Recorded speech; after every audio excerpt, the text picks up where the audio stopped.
ना क्या है, दही वाली मगमा है ना। इसका लेखक का परिचय है। लेखक जो है इनका नाम है श्रीनिवास।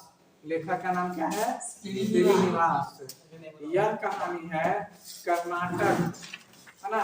कर्नाटक एक राज्य है, उस गांव का कहानी है जो कोलार है ना, जगह का नाम है। वहां पर उनका श्रीनिवास का जन्म हुआ था 6 जून है ना 1891 में।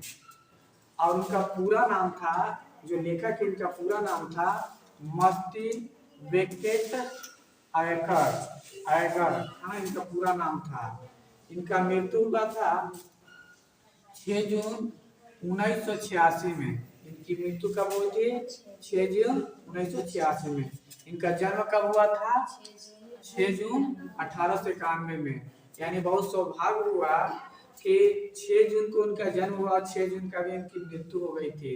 लेकिन क्या हुआ, 1891 में इनकी जन्म हुई थी, मृत्यु हुई थी 1986। बोला बंद करो खिड़की, लाइट आ रहा है ज्यादा।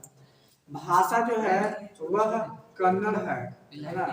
कन्नड़ भाषा किस भाषा में लिखे हैं, कन्नड़ भाषा में लिखे हैं है ना। कन्नड़ भाषा में लिखा गया है। अनुवाद हिंदी अनुवाद किए हैं, इनका नाम है B.R. नारायण। हिंदी में इन्होंने अनुवाद किए हैं है ना।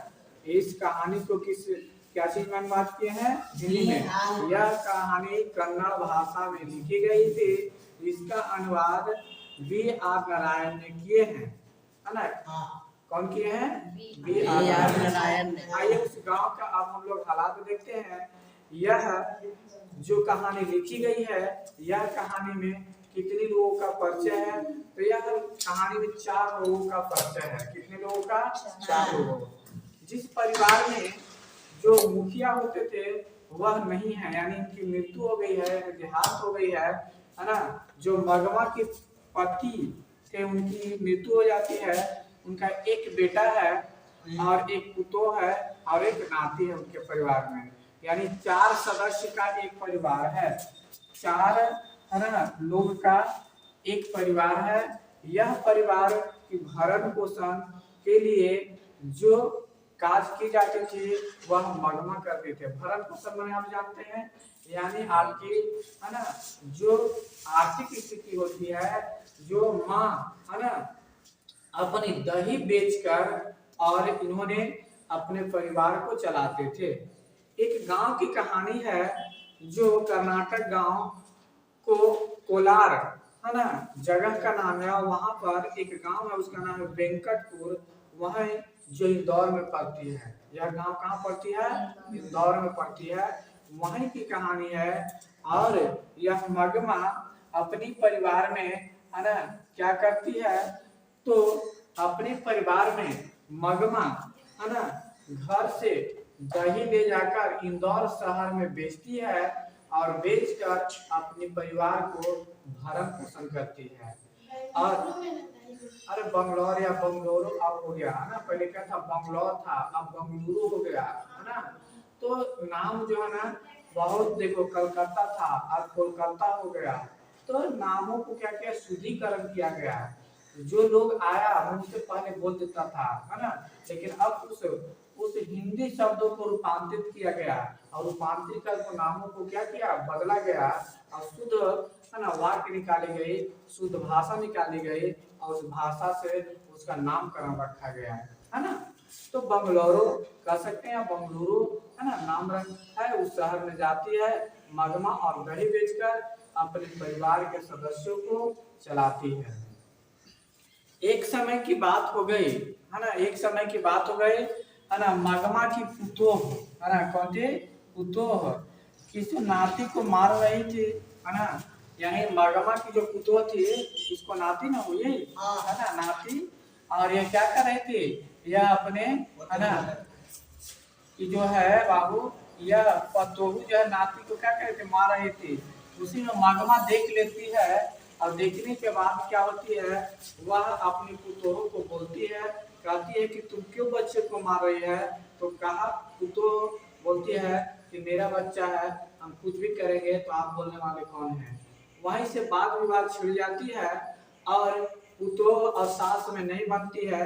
न बनने के कारण क्या होती है कि जब शाम के समय संध्या हो जाती है तो माँ मगमा दही लेकर इंदौर शहर में चली जाती है और इंदौर शहर में जाने के बाद वहां से बेच कर वापस आती है। तो पुतोह क्या करते हैं, जो इनका बेटा हुआ मगमा को, है ना, जो पत्नी को बात, है ना, पत्नी को बात यह मान लेता है और आने के बाद माँ जब बेच कर आती है तो आने के बाद, है ना, मगमा जो नाती के लिए क्या लाती है, तो मिठाइयाँ लाती है और मिठाइयाँ लाने के बाद अपनी नाती को दे, है ना, मगमा देती है ना। देने के बाद वहाँ बेटा और पुतोह और मगमा तीनों क्या होते हैं, आपस में वाद विवाद होने लगती है। वाद विवाद होने के बाद यह मगमा कहती है ठीक है, मैं आज से अपना अलग खाना बनाऊंगा, आप अपना अलग खाना बनाइएगा, आप अपना परिवार चलाइएगा। तो उस दिन से जिस दिन वाद विवाद हो जाती है, उन्हें के घर में जब घर में वाद विवाद हो जाती है तो ये खाना अपना मगमा अलग बनाती है, पुतोह लोग अपना खाना अलग बनाती है, पुतोह और बेटा नाती। लेकिन बच्चा, उसको क्या पता है कि मेरी दादी अलग है हमारे पिताजी से, लेकिन फिर भी बच्चा नहीं मानता है और न मानने के कारण बार बार वह, है ना, मगमा यानी अपनी दादी के पास चली जाती है ना। वह हमेशा चला जाता है और जाने के बाद वह बहुत प्यार दुलार करती है अपने, है ना, अपने नाती से प्यार दुलार करता है। करने के बाद फिर क्या होती है, इनकी दिनचर्या यही होती है, सुबह जगना है, अपने दही लेकर इंदौर शहर में चले जाना है, बेचकर वापस आना है ना। और वह बच्चे के लिए कुछ लाती थी, है ना। एक समय की बात हुआ, वहाँ रंगप्पा नाम का एक लोग, है ना, एक व्यक्ति रहता था। उसको पता था, हो गया था कि पुतोह और बेटा से मगमा जो है वह क्या की है, वाद विवाद हो गई है। तो वाद विवाद हो गई है तो सोचा कि इसको फायदा हम उठा ले, है ना, रंगमा रंगपा। तो वह क्या होती है, एक पेड़, देखिए वह वृक्ष होती है, चौराहा रास्ता होती है और वही पेड़ के, है ना, पास वह खड़ा रहता है और जब आती है वह दही बेचकर तो पेड़ के पास वो बैठती है। बैठने के बाद उससे, है ना, वाद विवाद करता है रंगपा, है ना। और वाद विवाद करने के बाद वह सोचता है इस महिला जो पैसा कमा के लाती है, इस महिला से पैसा कुछ हम क्या करें, है ना, उसे हम ले। लेकिन इसके बारे में, है ना, वह पता चल जाता है वह अपनी पुतोह को और बेटों को, तब उनकी नजरिया खुल जाती है। खुलने के बाद क्या करता है बेटा और पुतोह कि जो काम, जो दही बेचकर मगमा ला रहे हैं पैसा, वह लोग सोच रहे हैं पैसे से हम अपना उनसे पैसा ले ले या इस पैसे से हम कुछ अर्न करें, है ना। रंगप्पा सोचता था। कुछ किताब में ऐसी बताई गई थी शादी विवाह भी सोचता था करने के लिए, है ना, लेकिन वह मगमा चाहती नहीं थी क्योंकि उनकी बेटी, सॉरी उनकी बेटा है और उनकी पुतोह है, नाती है, इसलिए वह नहीं चाहती थी। लेकिन वह चाहता था कि अगर यह तैयार हो जाती है मगमा तो शादी विवाह कर लेंगे, क्योंकि ऐसी महिला है कि इनकी, है ना, क्या होते दैनिक आय बहुत अच्छी थी। इसीलिए यानी दिनचर्या सुबह होना और इंदौर शहर में ले जाकर दही को बेचकर वापस आना, वापस आकर और इन्होंने, है ना, कभी काल जो श्रीनिवास लेखक है उनसे साथ तालमेल रखती थी। तालमेल रखने के मतलब का बैठन उठन होता था, यानी अपने सुख दुख बताना, है ना, एक दूसरे को सुख दुख बताना, उनके सुख दुख के बारे में जानना, तो जानते थे। और जानने के बाद उन्होंने क्या है, इन्हीं की कहानी लिखी है कन्नड़ भाषा में, और वही कन्नड़ भाषा में जो उसका, है ना, रूपांतरण करके बी.आर. नारायण हिंदी में कर दिए। करने की बात क्या होती है, तब क्या होती है, यह मगमा क्या होती है ना, जो ब्लाउज हम लोग कहते हैं, महिला देहाती क्षेत्र में कहा जाता है, जो वह ब्लाउज होती है मखमल का सिवाती है ना, मगमा पहनने के लिए। और पुतोह देख लेती है कि बताइए यह बुजुर्ग आदमी होके इतनी अच्छी कपड़ा पहन रहे हैं और हम नौजवान होकर, है ना, इनसे भी बेहतर कपड़ा पहन रहे हैं। उसको ये मालूम होगा कि ये पैसा कमा रहे हैं, पैसा कमा रहे हैं तो अच्छा कपड़ा लाता, अच्छा खान पान भी कर रहे हैं, इसीलिए इन्होंने निर्णय लिया कि नहीं, जो हमारे मगमा यानी माता जी हुई यानी सास हुई, उनको क्या करें साथ में मिला ले, और साथ में मिलाने के बाद हम लोग क्या करें, एक अच्छी परिवार बन जाएंगे, और फिर हम लोग को परिवार को अच्छी भरण पोषण होगा, परिवार अच्छी है ना माँ से परिवर्तन करेगा। एक कहानी का दिनचर्या हुआ। फिर साथ में क्या होती है, वो लोग मिल जाते हैं, मिलने के बाद अपना परिवार को अच्छी तरह चलाते हैं। समझ में आया? यही कहानी का रहस्य था, मूल मंत्र था, है ना। यह कहानी कितने लोगों को समझ में आया बताइए? कहानी से क्या सीखे कि कभी भी इस कहानी से सीख मिलती है कि कभी अपने जीवन में, है ना, कि जीवन में कभी भी अपने आप से किसी दूसरे से बात विवाद नहीं करनी चाहिए, उससे मिलजुल के रहनी चाहिए। परिवार में कभी द्वेष और कलेश नहीं फैलाना चाहिए, परिवार में हमेशा मिलजुल के रहनी चाहिए। कभी भी है ना उतार चढ़ाव होती रहती है, कोई ज्यादा कभी बोलते हैं तो कोई कम बोलता है।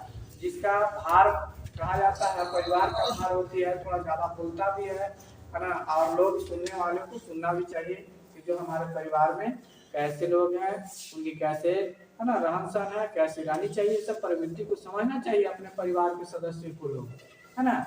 और हिंदू धर्म में बताया जाता है कि जैसे जैसे आप बुजुर्ग होते हैं उस तरह से आपकी क्या होती है प्रवृत्ति, है ना, धीरे धीरे क्या होती है, थोड़ा ढलने के बाद क्या होती है, वह कमजोर हो जाते हैं मनोवृत्ति के। इसीलिए कहा जाता है कि आप शुरू से ही कम बोलिए, है ना, ज्यादा सोचिए, ज्यादा कार्यों को कीजिए, है ना, ये प्रवृत्ति बताई जाती है। तो यहाँ तक किसी को दिक्कत समझने में? समझ में सब क्या है? ऑब्जेक्टिव क्वेश्चन क्या आएगा, पूछा जाएगा कि लेखक का नाम क्या है? श्रीनिवास। पाठ का नाम क्या है? दही वाले मनमा। है ना, इनका पूरा नाम बताइए। इसका पूरा नाम है सर्वास्देव अयंगर। है ना। इनका जन्म किस राज्य में हुआ था? कर्नाटक। है ना। कब जन्म हुआ था? 6 जून 1891 में। इनकी मृत्यु कब हुई थी? 1986 में। दही वाली मगमा जो लिखी गई है किस भाषा में लिखी गई है? इसका अनुवाद कौन किए हैं? मगमा में, मगमा जो है अपने परिवार में कितने सदस्य के साथ रहते हैं? इनके कौन कौन सदस्य में थे?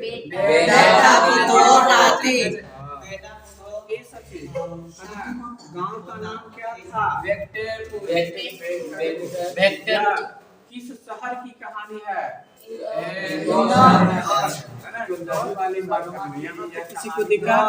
इंदौर शहर की कहानी है ना। राज्य है कर्नाटक, है ना, क्या राज्य है कर्नाटक। और विकटपुर गांव का नाम है। ममता नाम की एक महिला थी जो इंदौर शहर में, है ना, शहर में जाकर दही बेचती थी। मगमा बेटा, एक पुत्र और पोता रहते हैं। अपने परिवार का भरण पोषण दही बेचकर करती थी। दही बेचने के बाद जो रुपया प्राप्त होता था अपना परिवार चलाती थी। और मगम्पा, है ना, मगम्पा लेखक के घर आती और जाती थी और सुख दुख बताती थी। देखिए एक कहा है कि कभी इतिहास बन जाती है वैसे व्यक्ति को जो कुछ जानते नहीं है। ये बिल्कुल अनपढ़ महिला थी, बिल्कुल विधवा महिला था, विधवा महिला थी। लेकिन क्या है, यह जो है ना जो लेखक थे उसके घर क्या करती थी, आती जाती थी और सुख दुख बताती थी। लेखक का एक बार इनके ऊपर दिमाग हो रहा है, ऐसा करते हैं कि कहानी जो है एक कहानी के रूप में लिख देते हैं। और यह कहानी कन्नड़ भाषा में लिख दी गई और यह कहानी इतनी बड़ी विख्यात हो गई कि आज बताइए कन्नड़ भाषा को रूपांतरित कर हम लोग हिंदी भाषा में पढ़ रहे हैं। तो एक दिन की कहानी है ना, कहानी है कि बहू अपने बेटे को मारती है ना, जो उसके बेटे होती है या मगमा की पोता हुई, मारते हुए मगमा देख लेती है और अपनी, है ना, बहू को मगमा डांटती है और पुतो से पुतो झगड़ा करने लगती है। और बेटी और पुतो एक साथ रहने का फैसला करता है और मगमा बेटे और पुतो से अलग रहने लगती है और दोनों में हिस्सा का बंटवारा हो जाता है। मंगपा बर्तन 2 हिस्से में, है ना, बांट दिया, है ना।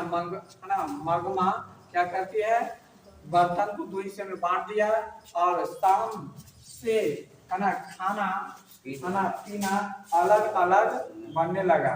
लेकिन मगमा दही बेचने है ना बेचकर आती थी तो है ना पोते के लिए मिठाइयाँ लाती थी है ना और अपने बच्चे को देती थी है ना। वह जो उसके घर में परिवार बच्चे थे उसको देते। उसी गांव में एक रंगपा नाम का एक व्यक्ति रहता था जो मगमा के रुपया है ना मांगता था। मगमा से क्या कहता था? रुपया को मांगता था। मगमा कहती थी कि रुपया मेरे पास नहीं है। व्यक्ति कहता है कि तुम्हारे पास रुपया है तुम जमीन में गाड़ कर रखी है। यानी वह कहता है रंगपा मगमा से कि तुम जो रुपया कमाती है वो कहाँ रखती है? जमीन में गाड़ कर रखी है। मगमा है ना बेटा और पोतों की है ना जानकारी हो जाती है और फैसला कर लेते हैं कि माँ के अपने साथ रखूंगा। अब अपने परिवार में मिलकर रहने लगती है। अपने परिवार में मिलकर रहने लगती है। रात में लगती रहने लगती है।